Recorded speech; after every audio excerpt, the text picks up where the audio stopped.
ഏവർക്കും സ്നേഹവന്ദനം. മുൻ വീഡിയോയിൽ ഞാൻ ഈ കോക്രോച്ച് ജനതാ പാർട്ടിയെ കുറിച്ച് പറയുകയുണ്ടായി. അത് എന്തുകൊണ്ട് BJPക്ക് എതിരായി വന്നു എന്നുള്ള ഒരു ചോദ്യം ഇന്ന് സമൂഹ മാധ്യമങ്ങളിൽ വളരെ ശക്തമായി ഉദിച്ചുകൊണ്ടിരിക്കുകയാണ്. പ്രത്യേകിച്ച് കോക്രോച്ച് ജനതാ പാർട്ടിയെ ഞങ്ങൾ കൊന്നുകളയും, ഇല്ലായ്മ ചെയ്യുമെന്നൊക്കെ പറഞ്ഞ് ചില BJP നേതാക്കന്മാർ അതിനെയൊക്കെ ടിന്നുകളിലൊക്കെ പിടിച്ചിടുന്ന, ചില കോക്രോച്ചിനെയൊക്കെ പിടിച്ചിടുന്ന കാഴ്ച കാണുകയുണ്ടായി. എന്നാൽ ഒരു കാര്യം ഓർത്തോണം, നമ്മൾ ഈ കോക്രോച്ചിനെയൊക്കെ പിടിച്ച് കൂട്ടിലിടാൻ ശ്രമിക്കുമ്പോഴത്തേക്ക് നിങ്ങൾ ഒരെണ്ണത്തിനെ പിടിക്കുമ്പോഴത്തേക്ക് അത് ആയിരങ്ങളായി പതിനായിരങ്ങളായിട്ട് പെറ്റുപെരുകുന്നതിന്റെ നല്ല ഉദാഹരണമാണ്. ഈ കഴിഞ്ഞ ചില ദിവസങ്ങൾ കൊണ്ട് ഏകദേശം 25 ദശലക്ഷം എന്ന് പറഞ്ഞു കഴിഞ്ഞാൽ 2.5 കോടി ചെറുപ്പക്കാർ മാത്രമായിട്ടുള്ള ഒരു പാർട്ടി, ഒരു പൊളിറ്റിക്കൽ അവയർനെസ്, ഒരു അവേക്നെസ് നമ്മുടെ രാജ്യത്തുണ്ടായി എന്നുള്ളത്. അതിനെ പല വിധത്തിൽ നുണ പ്രചരണം കൊണ്ടും മറ്റു പലതരത്തിലും അതിനെയൊക്കെ കൂട്ടിലാക്കാൻ ശ്രമിക്കുന്ന നമ്മുടെ കേന്ദ്ര സർക്കാർ ഒരു കാര്യം ഓർക്കണം, നിങ്ങൾ പിടിച്ചാൽ ഒതുങ്ങുന്നവരല്ല ഇവർ. കാരണം ഇവർക്ക് ഒരു ലക്ഷ്യം ഉണ്ട്.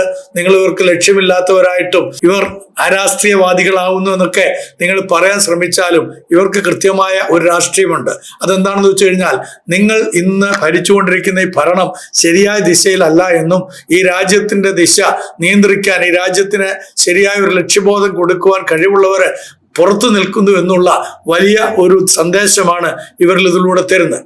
അതിന് അവരെടുത്തിരിക്കുന്ന ചില നിർദ്ദേശങ്ങളുണ്ട്, അല്ലെങ്കിൽ അവരുടെ അജിറ്റേഷന് പ്രധാനമായിട്ട് ചില കാരണങ്ങളുണ്ട്. ഒന്നാമതായിട്ട് അൺഎംപ്ലോയ്മെന്റ്, അല്ലെങ്കിൽ തൊഴിലില്ലായ്മ. നിങ്ങൾ പറഞ്ഞല്ലോ പാറ്റകൾ, അവർക്ക് വേറെ തൊഴിലൊന്നുമില്ലാന്ന്. അത് നിങ്ങൾ സമ്മതിക്കുകയാണ്, ഇവർക്ക് തൊഴിലില്ലാന്ന്. ഈ തൊഴിലില്ലായ്മ ഉണ്ടായത് എന്തുകൊണ്ടാണ്? നിങ്ങളുടെ ഭരണത്തിന്റെ കുഴപ്പം കൊണ്ട് തന്നെയാണെന്നാണ് ഇത്തരക്കാർ വാദിക്കുന്നത്, ചെറുപ്പക്കാർ വാദിക്കുന്നത്. രണ്ടാമത്, നമുക്ക് വളരെ മനോഹരമായ ഒരു ഉദാഹരണമാണ് ഈ പരീക്ഷ പേപ്പറിലുണ്ടായ ചോർച്ച. ഇത് ഇന്നലെയും ഇന്നും മിനിഞ്ഞാന്നും ഉണ്ടായതല്ല, എത്രയോ വർഷങ്ങളായിട്ട് നടന്നുകൊണ്ടിരിക്കുന്നതാണ്. അതിനൊരു പരിഹാരം വരുത്തുവാൻ ഇവിടുത്തെ മന്ത്രിപുങ്കുവന്മാർക്ക്, നമ്മുടെ പ്രധാനമന്ത്രി അടക്കമുള്ള, ആഭ്യന്തരമന്ത്രി അടക്കമുള്ള ആളുകൾക്ക് സാധിച്ചില്ല എങ്കിൽ അതിന്റെ അർത്ഥം നിങ്ങൾ ഭരണത്തിൽ പരാജിതരാണ് എന്നുള്ളത് തന്നെയാണ്. കാരണം വരുന്ന ഒരു തലമുറയെ നിയന്ത്രിക്കേണ്ടുന്ന, ഈ രാജ്യത്തിന്റെ ഭാവി നിയന്ത്രിക്കേണ്ടുന്നതായ ഒരു പറ്റം ചെറുപ്പക്കാരെ, ഒരു പറ്റം കുട്ടികളെ നിങ്ങളെ കണ്ണീരിലാഴ്ത്തുകയാണ്, അവരുടെ കഞ്ഞിയിൽ പാറ്റയിടുകയാണ് നിങ്ങൾ ചെയ്തത്. അതുകൊണ്ടാണ് ഈ കോക്രോച്ച് ജനതാ പാർട്ടി രൂപപ്പെട്ടതെന്നുള്ളത് അവർ ശക്തമായി പറയുന്നു. അതിനോട് ഇവിടുത്തെ സാമാന്യ ജനത, രാഷ്ട്രീയത്തെ നോക്കിക്കാണുന്ന ആളുകൾ, ഇവിടുത്തെ സാമൂഹ്യ നിരീക്ഷകരായിട്ടുള്ള എല്ലാവരും കൈയടിക്കുന്നു എന്നുള്ളതിന് യാതൊരു വ്യത്യാസവുമില്ല.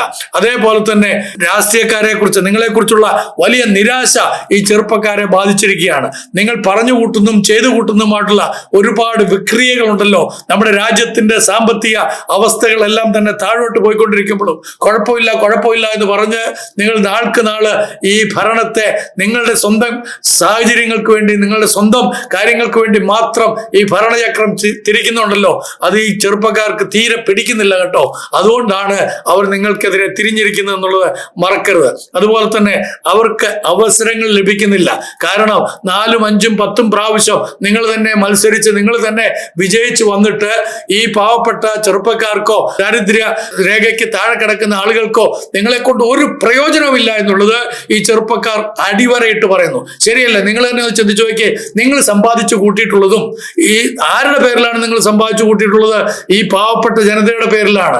അവർക്ക് നന്മ കൊടുക്കാമെന്ന് പറഞ്ഞുകൊണ്ടാണ്. പക്ഷേ നിങ്ങളുടെ കുടുംബങ്ങളിലുള്ളവർക്ക് നിങ്ങളെല്ലാം കുബേരന്മാരാകുന്നു എന്നല്ലാതെ ഈ സാധു ജനങ്ങൾക്ക് എന്ത് പ്രയോജനം?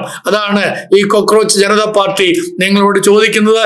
നിങ്ങൾ അവർക്ക് തരുന്ന താക്കീതും അത് തന്നെയാണ്. അതുകൊണ്ട് അവർക്ക് അവസരങ്ങൾ ലഭ്യമാക്കുവാൻ അവർ തന്നെ മുന്നോട്ട് വരണം എന്നവർക്ക് ബോധ്യമായി. നിങ്ങളാൽ അവർക്ക് അവസരങ്ങൾ കിട്ടുകയില്ല എന്നുള്ളത് വളരെ യാഥാർത്ഥ്യമാണ്. നിങ്ങൾക്ക് വേണ്ടി ഇംഗ്ലാബ് വിളിക്കുന്ന, നിങ്ങൾക്ക് വേണ്ടി കൊടി ഏന്തുന്ന ആളുകളെ എല്ലാം തന്നെ തക്ക സമയത്ത് നിങ്ങൾ ചവിട്ടിക്കൂട്ടി താഴെയിടുകയും നിങ്ങൾക്കും നിങ്ങളുടെ കുടുംബാംഗങ്ങൾക്കും നിങ്ങളുടെ പ്രിയപ്പെട്ടവർക്കും മാത്രം അധികാരം നിങ്ങൾ പങ്കുവെക്കുകയും ചെയ്യുന്നു എന്നുള്ളതാണ് ഈ ആളുകളുടെ കൃത്യമായ നിരീക്ഷണം. അത് ശരിയാണെന്നുള്ളത് ഈ രാജ്യം വളരെ മനോഹരമായിട്ട് മനസ്സിലാക്കിക്കൊണ്ടിരിക്കുകയാണ്. അതുപോലെ തന്നെ ഈ ചെറുപ്പക്കാർക്ക് അധികാര സ്ഥാപനങ്ങളോടുള്ള ഒരു സന്തോഷമില്ലായ്മ, അല്ലെങ്കിൽ അവരോടുള്ള ഒരു വലിയ നിരാശ അവരെ ബാധിച്ചിട്ടുണ്ട്.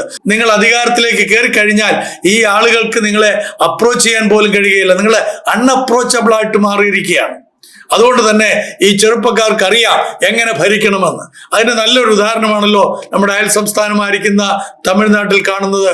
അവിടുത്തെ മുഖ്യമന്ത്രി ശ്രീ വിജയ് നമ്മുടെ പുതിയ മുഖ്യമന്ത്രി ശ്രീ VD സതീശൻ, അവരൊക്കെ ജനങ്ങളെ കേൾക്കുവാൻ, ജനങ്ങളോടൊപ്പം തന്നെ ഇരിക്കുവാനായിട്ട് ആഗ്രഹിക്കുന്നവരാണ്. എന്നാൽ നമ്മുടെ കേന്ദ്ര മന്ത്രിമാരെ നിങ്ങളൊന്ന് എടുത്തു നോക്കി, അതിനകത്ത് എത്ര മന്ത്രിമാരുണ്ട്?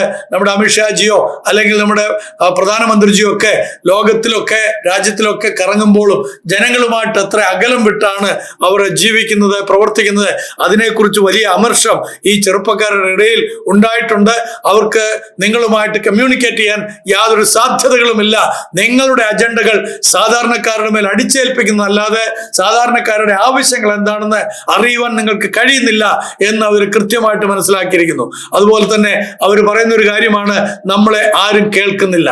നമ്മളെ ആരും കേൾക്കുന്നില്ല എന്നുള്ള ആ പരാതി അത് നിലനിൽക്കുന്നു എന്നതിന് യാതൊരു സംശയമില്ല. നമ്മുടെ എല്ലാവരുടെയും അനുഭവത്തിൽ നിന്നാണ്. എനിക്ക് നല്ലൊരു അനുഭവമുണ്ട്, ഞാനത് പങ്കുവെക്കാം. മണിപ്പൂർ ഇഷ്യൂ, ആ ഇഷ്യൂ പരിഹരിക്കുവാൻ വലിയ നല്ല നിർദ്ദേശങ്ങളുമായിട്ട് ഞങ്ങൾ ഹോം മിനിസ്ട്രിയെ കാണുവാനായിട്ട് ചെന്നു. എന്നാൽ അദ്ദേഹം അതിന് സമ്മതിച്ചില്ല. അതിന് പകരമായിട്ട് എർത്ത് സയൻസിന്റെ മിനിസ്ട്രി മന്ത്രിയെ കാണാൻ പറയുകയും അങ്ങനെ റിജിജുജിയെ പോയി കാണുവാൻ, കിരൺ റിജിജുജിയെ പോയി കാണാൻ ആവശ്യപ്പെടുകയും 1 മണിക്കൂർ അദ്ദേഹവുമായിട്ട് ഞങ്ങൾ സംസാരിച്ചപ്പോൾ അദ്ദേഹം ആദ്യമേ പറഞ്ഞൊരു കാര്യം, മണിപ്പൂർ എന്ന് പറയുന്ന ഒരു വാക്കേ ഉച്ചരിക്കരുത് എന്നുള്ളതാണ്. എന്തിനാണ് പിന്നെ ഞങ്ങൾ അവിടെ പോയി അദ്ദേഹം പറഞ്ഞ കാര്യങ്ങളെല്ലാം കേട്ടിട്ട് പോകുന്നതെന്ന് ഞങ്ങൾക്ക് തോന്നിപ്പോയി. ഇതാണ് സംഭവിച്ചുകൊണ്ടിരിക്കുന്നത്. രാജ്യത്തിന്റെ യഥാർത്ഥത്തിലുള്ള പ്രശ്നങ്ങൾ കേൾക്കാനോ ആ പ്രശ്നങ്ങൾക്ക് യഥാർത്ഥ പരിഹാരം കണ്ടെത്താനോ ഈ രാഷ്ട്രീയ പൊങ്ങുവന്മാർ, നമ്മൾ തെരഞ്ഞെടുത്ത നമ്മുടെ പ്രധാനമന്ത്രിയോ ഹോം മിനിസ്റ്ററോ അല്ലെങ്കിൽ മറ്റ് ഒരു മന്ത്രിമാരോ തയ്യാറാകുന്നില്ല എന്നുള്ളതാണ് ഏറ്റവും വലിയ പ്രശ്നമായിട്ട് ഈ ചെറുപ്പക്കാർ ചൂണ്ടിക്കാണിക്കുന്നത്. അതുകൊണ്ടാണ് അവർ പാറ്റകളെ പോലെ അവർക്ക് പറന്നെത്താൻ കഴിയാത്ത ഇടങ്ങളിൽ പോലും പറന്നെത്തും എന്നവര് പൂർണ്ണമായിട്ട് വിചാരിക്കുന്നതും വിശ്വസിക്കുന്നതും അതിനു വേണ്ടിയിട്ട് അവര് രൂപകൽപ്പന ചെയ്തിരിക്കുന്ന ഒരു രാഷ്ട്രീയ നയമാണ് ഈ CJP എന്നതിന് യാതൊരു സംശയമില്ല. അതുകൊണ്ട് BJPക്ക് CJPയെ തകർത്ത് കളയാമെന്ന് വിചാരിച്ചാൽ അത് വെറും വ്യാമോഹം മാത്രമാണെന്നാണ് അതിന്റെ ഉള്ളിൽ പ്രവർത്തിക്കുന്ന എല്ലാ ചെറുപ്പക്കാരും പറഞ്ഞുകൊണ്ടിരിക്കുന്നത്. അതുകൊണ്ട് നിങ്ങൾ സൂക്ഷിക്കണം. കാരണം BJP എന്ന് പറയുന്നത് ഈ രാജ്യത്തിന്റെ നന്മയ്ക്ക് വേണ്ടിയിട്ടല്ല, മറിച്ച് ചില ആളുകൾക്ക് വേണ്ടി മാത്രം പ്രവർത്തിക്കുന്ന ഒരു പാർട്ടിയാണ് എന്ന് ഈ CJPയിൽ പ്രവർത്തിക്കുന്ന അല്ലെങ്കിൽ CJPയിലേക്ക് അണിചേർന്നിരിക്കുന്ന ഈ 2.5 കോടി ജനങ്ങൾ, കേവലം 10 ദിവസങ്ങൾ കൊണ്ട് 2.5 കോടി ചെറുപ്പക്കാർ അതിനകത്ത് വന്നിട്ടുണ്ടെങ്കിൽ ഓർത്തുകൊള്ളണം, ഈ രാജ്യം ചെറുപ്പക്കാരുടെ കയ്യിലാണ്. ഈ രാജ്യം നിലനിൽക്കാൻ പോകുന്നത്. അവരാണ് ഈ രാജ്യത്തിന്റെ നട്ടെല്ല്. ആ നട്ടെല്ല് അവർ വളയ്ക്കാൻ തയ്യാറല്ല നിങ്ങളുടെ മുമ്പിൽ, മറിച്ച് നിങ്ങൾ അവരുടെ മുമ്പിൽ കാൽക്കൽ വീഴേണ്ടി വരുന്ന ഒരു ദിവസമുണ്ടെന്ന് അവർ തെളിയിക്കാൻ പോവുകയാണെന്ന് ഇത് നിരീക്ഷിക്കുന്ന എല്ലാവർക്കും ബോധ്യമാകുന്നുണ്ട്. അതുകൊണ്ട് എന്നെ കേൾക്കുന്ന രാഷ്ട്രീയ പൊങ്കുവന്മാര്, നിങ്ങൾ താഴേക്ക് ഇറങ്ങി വരണം. നിങ്ങൾ വരണം, അവരെ കേൾക്കണം, അവരുടെ പ്രശ്നം എന്താണെന്ന് അറിയണം, ഈ രാജ്യത്തിന്റെ പ്രശ്നം എന്താണെന്ന് കൃത്യമായി മനസ്സിലാക്കി അതിന് പരിഹാരം കാണാൻ തക്കോണം ഇടയായിത്തീരണമെന്നുള്ള ഒരു താക്കീതോടുകൂടെ നിർത്തുന്നു. നന്ദി, നമസ്കാരം.